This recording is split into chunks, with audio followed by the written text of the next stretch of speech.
Telugu cinema hero ఎప్పుడు తూర్పుగోదావరిలోనూ కృష్ణా జిల్లాలోనూ ఎందుకు పుడతాడు అనేది కూడా చర్చించాల్సినటువంటి సందర్భం.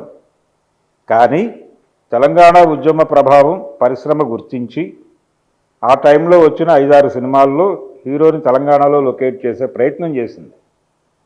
అలా లక్ష్యం అనేటువంటి గోపీచంద్ సినిమాలో కూడా వరంగల్లోనే జరుగుతుంది కథ. కానీ ఆ పాత్రలు ఏవి కూడా తెలంగాణ భాష మాట్లాడవు, మళ్ళీ ఆంధ్ర భాషే మాట్లాడతాయి.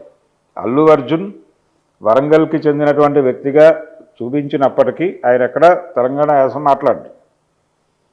ఆ ధోరణిలోనే నడుస్తుంది, అది స్టూడియో సెటప్లోనే నడుస్తుంది సినిమా, అంతవరకే. ఇది పరిస్థితి. ఇది తెలంగాణకి, తెలంగాణ కల్చర్కి తెలుగు సినిమా ఇచ్చినటువంటి ప్రాధాన్యత. దీని మీద గతంలో చర్చలు విస్తృతంగా జరిగాయి.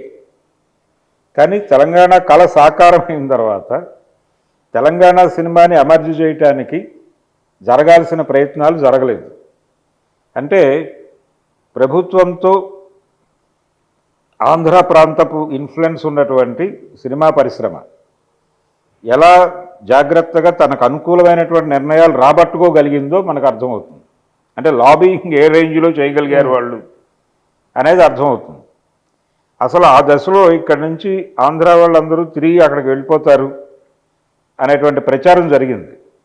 ఆ సందర్భంగా సురేష్ బాబు గారు చాలా స్పష్టంగా చెప్పాడు, మేము ఇక్కడే ఉంటాము అని. అదే జరిగింది. ఇక్కడ ఉండటం మాత్రమే కాదు, తెలంగాణ సినిమా అనేది అమర్జీ కాకుండా కూడా వాళ్ళు జాగ్రత్తగా చూడగలిగారు.